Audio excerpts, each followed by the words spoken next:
Good morning, Inman. It's good to be back. It's been over 2 years since I've been up on stage here, and for most of that time I was living overseas. Did I miss anything? All right, what's going on? We are in the midst of a massive financial reckoning in the real estate tech space, all right? Stock prices of the big publicly listed internet companies are down 60, 70, 80% over the past year. That's billions of dollars of shareholder value just kind of gone instantly. Some of the biggest real estate tech companies out there are bleeding money, hemorrhaging huge amounts of cash. Since 2017, Opendoor's lost over $1.6 billion.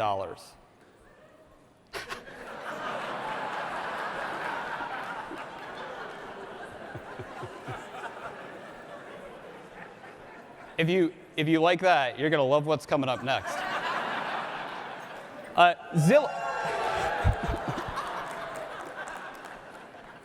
Before Zillow shut down its iBuying operation last year, it managed to rack up $1.5 billion of losses.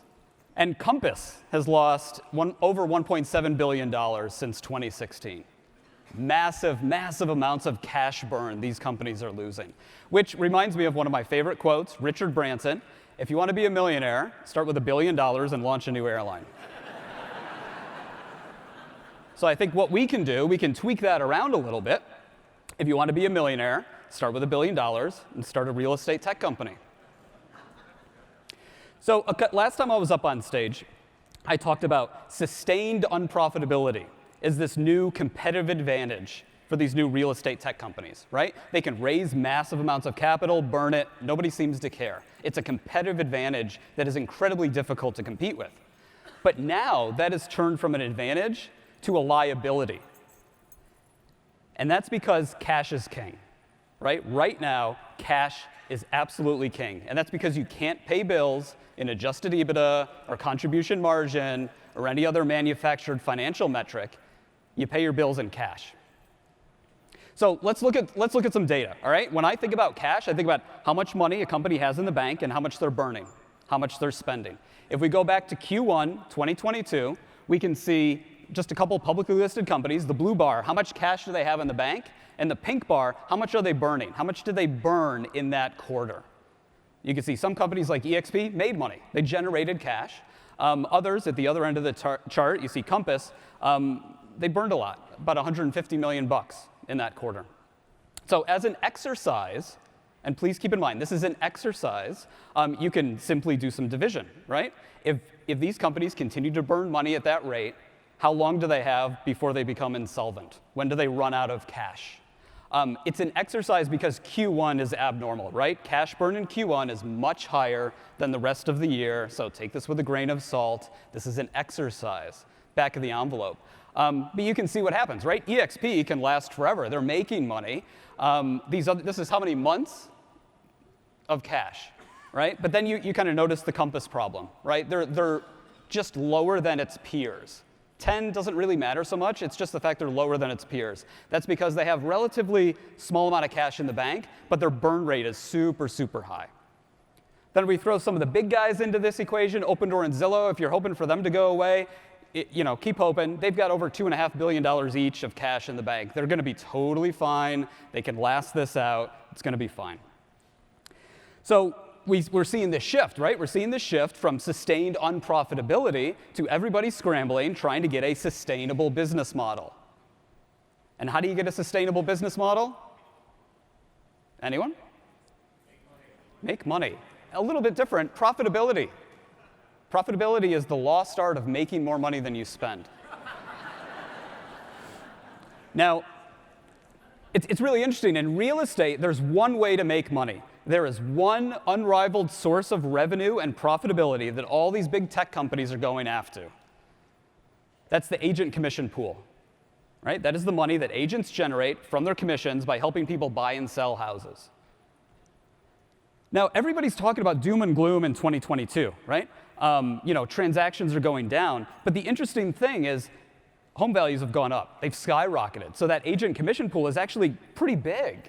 It's going to be lower than last year, but it's going to be about $20 billion larger than 2019 because of the home values. So this is this natural resource underground, like a reservoir of natural gas that all these companies, everybody's trying to tap into, because that's the one way to make money. So how are the big companies doing that? Zillow, as part of their 2025 plan, they're planning to generate an additional $1.5 billion of revenue in their Premier Agent program. That's effectively doubling Premier Agent revenue by 2025. That's it. That's the focus there. And a big way they're doing that is by something I call next-gen lead gen. All right, so this is an evolution of Premier Agent. This is an evolution of lead gen. And the way it works, and it's not just Zillow, but Realtor.com has something similar, and there's other companies around the globe that do this as well. They generate buyer leads, but then two things happen. First off, they qualify those leads, right? They're picking up the phone, they're calling Mike Del Prete and saying, hey, Mike, notice you're interested in this house. We can help you out. When are you looking to buy? Are you working with an agent? What's your price range, right? They're going to qualify them. Second thing is they operate on a commission share. These leads are distributed effectively for free, and only if they transact does the agent pay a percentage of their commission back to the portal, about 30, 35%. Now, next-gen lead gen is Zillow Flex, all right? And Zillow Flex is becoming more and more important and a bigger part of Zillow's revenue generation ability in their Premier Agent program. You see it in pink. It is increasing over time as the traditional market-based pricing, pay per lead, is decreasing. This is one to watch. This is a big move for a big player. So how else are companies tapping into that agent commission pool? You've got Compass. Compass's plan to generate more revenue and achieve profitability is to pay agents as a percentage less money of their commission. This is from their investment deck. They've actually put this together, and that's what it's saying. It's like, here's our plan to make more money and become profitable. We're going to claw back more money from agents. And in their words, that is improving economics with agents. And they have a demonstrated track record of increasing this 1% a year. So if you work for Compass, if you're an agent with Compass, their plan to profitability is to pay you as a percentage less money over time. That's the plan. These are their words. These are not my words. And then you got Opendoor. Opendoor's got this track record of reducing the buyer agent commissions they pay for the homes they buy and then sell. In Atlanta, it started out at 3%. They've kind of tried 1.5% and then settled at about 2.25%. This is a way that this company can save tens and tens of millions of dollars every year by reducing that buyer agent commission. So there's a lot of activity, and there's a lot of new models in this space. This is something I track very closely, all right? And they're getting mainstream. So last time I was up here, I showed this chart looking at the new brokerage models. And I said, wow, look at this. EXP, Compass, they're growing really fast. And then you got industry incumbent Realogy kind of up top, right? Exponentially larger than the new brokerage models. Watch what happens when we fast forward to today. Boom. That's incredible growth. If I thought it was strong in 2019, 2021 is insane. I mean, exponential growth. And before you send me an email or something afterwards, this is EXP just in the United States. All right, this is apples to apples. That's crazy growth. And then we throw Realogy back up there.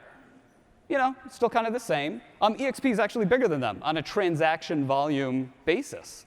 That's super significant. This is crazy growth, crazy growth. And it highlights the risk that I think it's probably the number one risk that everyone in the industry faces right now. And again, I'm going to pull up a quote. We're losing so slowly, we think we're winning. This is taken out of context. Gary Keller was not talking about my graph. It was something else, but it's still apt. And that's the issue, right? The industry's moving so fast, you can't just sit still. You can't do nothing. And that's the risk. So much stuff is happening with these new models. Even if they just gain a little bit of traction, you can't sit still. So back to EXP and Compass, the big growers, right? It's the tech. That's what's powering it. You know, it's the tech, right? Right?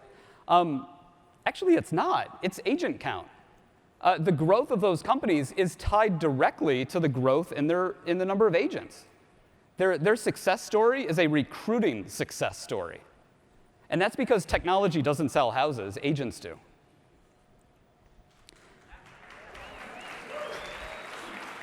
All right, so those are the new brokerage models. Then we have new business models. All right, we've got iBuying, which for the record is a phrase I did not coin. That is providing instant sales solutions to customers. And then we've got power buying, which for the record is a phrase I coined last year, and I love it. That's providing people cash offers and the ability to buy before you sell. These are what I would say are the biggest new business models in the space, gaining traction over time. And they're becoming mainstream. This is an actual billboard from Denver, near where I'm from. House hunting doesn't have to suck. Make a cash-backed offer on your dream home with RealSure. RealSure is Realogy's play into the power buying space. So to their credit, they're not standing still. They're putting up flipping billboards in Denver advertising their power buying product. Then you've got Opendoor is running national TV campaigns. Has anybody seen this? Show of hands, claps, anybody? All right. Sell your home the new fashioned way. Opendoor. Hopefully the FTC doesn't have an issue with this one. The iBuyers are spending hundreds of millions of dollars every year advertising their model. If you are a traditional real estate agent, they are spending hundreds of millions of dollars telling consumers directly that you are old-fashioned. Mainstream. So as these companies get bigger and amass more power in the market, what are they doing with that? What's the implication of all of this? If you're familiar with the video streaming services out there, you know, Netflix, Disney+, Apple TV, they all have exclusives, right? Exclusive content you can only see on their platform in an effort to get consumers to sign up. We have the same thing in real estate. The same thing is happening in real estate. Compass has Compass exclusive listings. These are inventory on the private Compass platform that will never get listed on Zillow or Redfin. You literally have to call a Compass agent to get access to these listings. If that doesn't scream 1990s, I don't know what does. As of last week, that was about 2,700 listings, about 15% of their total listings. And in some of their biggest markets, like San Francisco and New York, that number's getting closer to 40, 45%. This is not just for movie stars and rock stars, right? This is for a lot of their customers. Then you got Opendoor exclusives. In their words, again, these are off-market homes you can't find anywhere else. Opendoor takes these listings, puts them online, advertises them online for 2 weeks before they hit the MLS. And the reason Opendoor can do this is because it owns the home. Effectively, Opendoor is transitioning into the nation's largest for sale by owner operation. Look how many exclusive listings are happening over time. This is an exponential hockey stick type curve. Over 550 last month alone listings were put exclusive. You can only find them on opendoor.com. This program is currently in 3 markets in Texas. Almost all of Opendoor's listings in Austin are going exclusive first, and about half the listings in Houston are going exclusive first. And perhaps most importantly, about 40% of their sales in July in Austin were sold exclusively. These were homes that never hit the MLS. This is good for Opendoor in a number of ways, one of which, if we go back, is they don't pay a buyer's agent commission if they sell it exclusively. So what we're seeing here is these companies gain market power. We're moving from an open ecosystem to a series of walled gardens. I think about Zillow's mission, right, to turn the lights on, increase transparency.